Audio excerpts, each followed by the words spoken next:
Hello, everyone.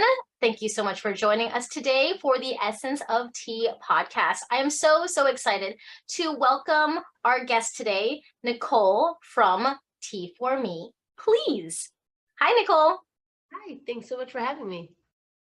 Yeah, Nicole, I didn't really ever formally meet you, but I've heard of you in passing. I've seen your blog and I've seen it transform over the years.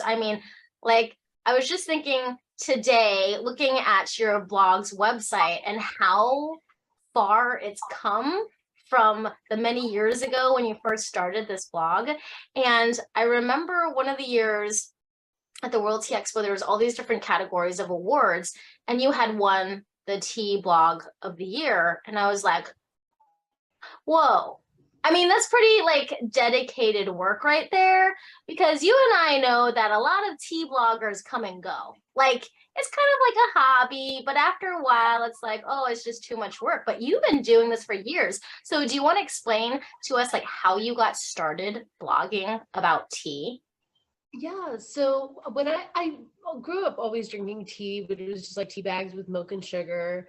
And then when I went to college, I started exploring all different kinds of teas. 'Cause I didn't like coffee. Like my classmates were drinking coffee, and I didn't like it. So I started trying all different kinds of teas, and I found this website that was looking for tea reviewers, where they were like, "We'll send you tea for free, and you write about it." And I was like, "That sounds great." I'm in college. I like free things.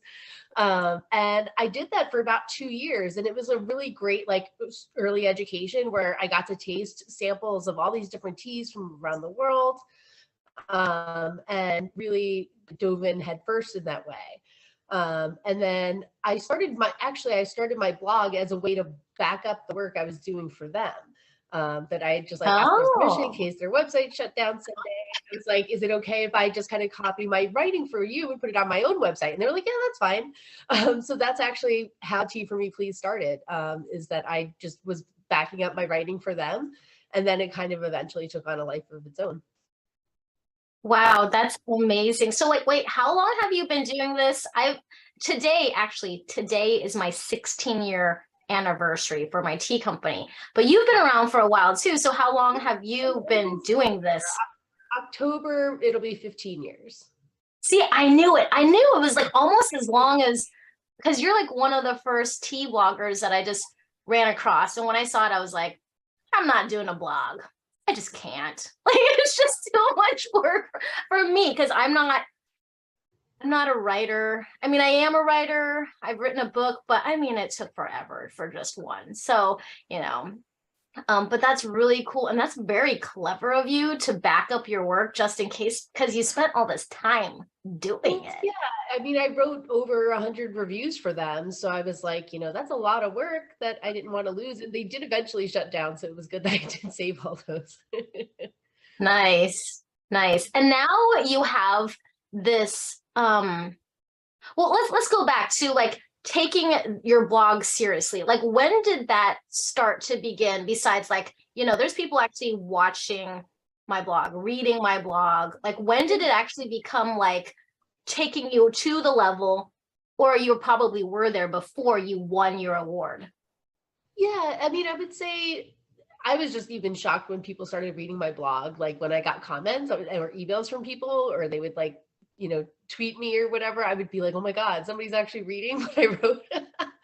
And eventually it got to where I heard from enough people that they enjoyed my blog that I was like, it really kind of became my fuel for doing it, that, people told me that what I wrote helped them learn more about tea, that, I and my content started kind of shifting that way too, like becoming more educational than rather just like a lot of reviews. I still do reviews, but education is really kind of where I found my calling in a way.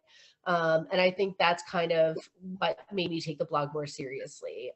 That kind of, and also too, like when I first time I went to World Tea Expo, I never really met tea people in person before. I was always just doing this from home by myself. So getting to meet people in the industry and like having people that I know and know of in the industry, and I respect and, admire, and they actually know who I am and they read my blog, it really, that definitely changed things for me too. So what would you give for advice for someone who's wanting to start a tea blog? Like for me, and the reason why I say I don't really write is I've tried to start journaling many times, even throughout my whole childhood. I can't keep a journal. I just can't, or a diary or anything like that. It's just not my style. But like for people who are interested and curious about blogging, because it's huge. I mean, when I remember when blogs started years ago, I'm like, it's gonna be a fad. Like this is like not gonna stick around really, right? Like that's kind of how I thought about kombucha in a way too, because I've been drinking kombucha forever, Yeah. since like 2000. But kombucha goes way back further than that. And when I started seeing a trend, I'm like, nah, it's not gonna really stick around, is it? So I mean, because people just use it for personal, right? Like, so when you have people who are like interested in blogging, what kind of advice would you give them? And what kind of tips or tricks or, things like this blogging isn't for you if you're like this, you know what I mean? Yeah, I would say it really, a blog is an expression of you. So it's hard. Sometimes people compare themselves. It's human tendency to compare yourself to other people. And as a blogger, like I've definitely had tea bloggers that I know that stopped writing because they were looking at food bloggers or beauty bloggers, fashion bloggers that are, totally different industries. And you can't expect a tea blog to be what that would be. Like it's like a niche within a niche that it's like I've only just gotten to where the blog earns a little bit of money, that it kind of pays its own bills now, where, for most of that time, like I paid my hosting fees, out of my own pocket, just because I love doing it. And it's kind of like you have to love it enough that you would do it for free. Where if you expect it to, you put these expectations on it, that's what's going to make it hard to, keep going. Yeah, no, that's great. I love how you said that it really has to be a reflection of yourself.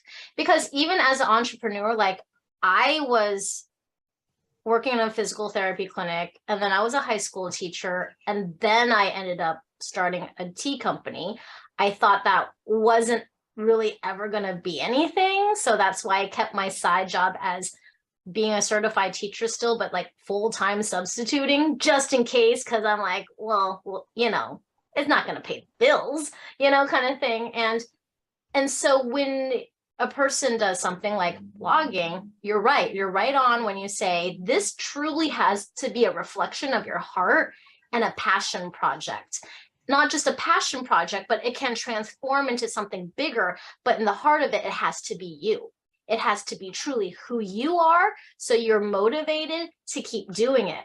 Because if your heart truly isn't in there and that isn't who you are, you're not going to be able to do it. It's kind of like a doctor who just really doesn't want to work in fast food, but they're doing it because they got paid some crazy amount. I'm just saying, for example, some extreme where like they got paid more than being a doctor for some reason. It was like fast food for some king or something like like overseas, but they're like, we want you to be a cook, but you're also our doctor. You're just like, you're just not gonna like making it. That's not your passion. So but that's very fascinating. So your book, okay, because there's so many people who read, like look for tea recipes. So I thought it was very perfect of you to do a tea recipe book for your book, because I'm like, well, yeah, people are always blogging about recipes, like tea recipes or regular recipes. There's a lot of foodies out there. So how did you move into that space of writing and publishing your own book?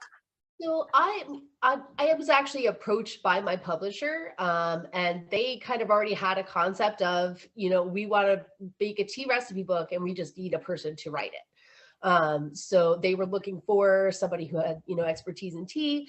And so it kind of just fell in my lap in that sense, that, I always wanted to write a book, or people would be like, when are you going to write a book? But I never really knew what to write it about. There's so many books about tea that are just kind of like, this is what tea is, that I wanted it to be something different than that. So it kind of just was kismet in a way that they reached out and they were like, hey, we want to make this tea recipe book, and they gave me the opportunity to write it. So it worked Oh out. wow. And when was that? So like when was how long did it take for you to write this? Like from the time they approached you to the time that was published? That was the interesting part. My publisher works with like a really short time frame.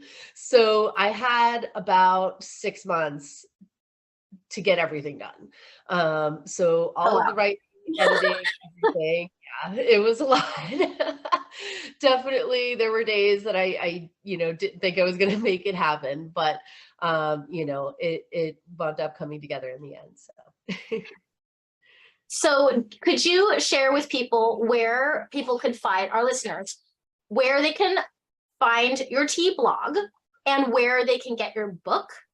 Oh, sure. So my blog is teaformeplease.com.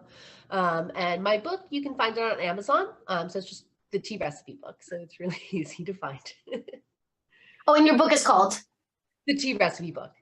Okay, so just letting you know, like literally everyone write it in quotes, Yep. the tea recipe book. Because when you look up tea recipe books, there are tea recipe books on Amazon. Just letting you know, because I've looked them up before. But for hers, I was like, oh, that's what it's called. Let's like make sure we get like I know this it always cool. sometimes leads to funny conversations that people are like, no, but what's it called? And I'm like, the tea recipe book. Yeah. Yeah, no, it has a really simple title, but in a way, because if you just type it in without the quotes around it, you'll get so many others. So listeners, make sure you're typing it in straight in the quotes and like tell us about what's in I mean, don't tell us all the recipes, but like, tell us about what your book, what kind of recipes people are going to find in there. Yeah, so it's mostly drinks. So like the first few chapters are like hot teas, iced teas, lattes. There's a section on bubble tea. There's a section on tea cocktails, sweets and treats. So it's a little bit of everything. Awesome. Well, that sounds like so much fun. And what is your trends of what type of things you're going to be blogging about in 2023? Like what can we start seeing you blog about for this year? That's a good question. I think I've been working a lot on actually like revamping a lot of my older content. So because I've been writing for 15 years, my first initial blog posts were definitely a lot different than the blog posts I have now. And I feel like I learned much more about tea. One of the things I love about tea is that you never do stop learning. So there's always room for improvement. So I'm doing a lot of kind of going back and revising and updating and going more in depth on some of the older contents that, were really popular, but, can definitely use an upgrade. Awesome. And then what could you leave one great piece of advice for all of our tea listeners out there? Because we have all sorts of tea listeners, ones that are into health and wellness, ones that are into tea, some that are newbies, some that are like really just love tea and have been drinking tea and like, just a tea fanatic or tea fan. What type of piece of advice would you give to any of our tea listeners out there? Yeah. I think one of my biggest pieces of advice I give is that there's no right or wrong when it comes to tea. That sometimes people get caught up in, the right way, the wrong way, how a tea should be brewed, what it should be brewed in, what your water temperature should be, all that stuff. And really what matters is if you enjoy it. So, it's, just drink what you like, how you like. And that's really the best way I think to have a relationship with tea. Because if you focus too much on that stuff, sometimes it can be hard to takes the enjoyment out of it. Awesome. Well, thank you, Nicole, so much for coming on here today and telling us about your blog, Tea for Me, Please, and your very simple titled book, The Tea Recipe Book. So, and find her. You can find her on Instagram. Where else can they find you besides your website, Instagram? Pretty much any form of social media, I'm Tea for Me, Please, except for TikTok because someone took my name there. I'm the real Tea for Me, Please. All right. Well, thank you so much, and everyone, and check her out online. Thank you. Thank you.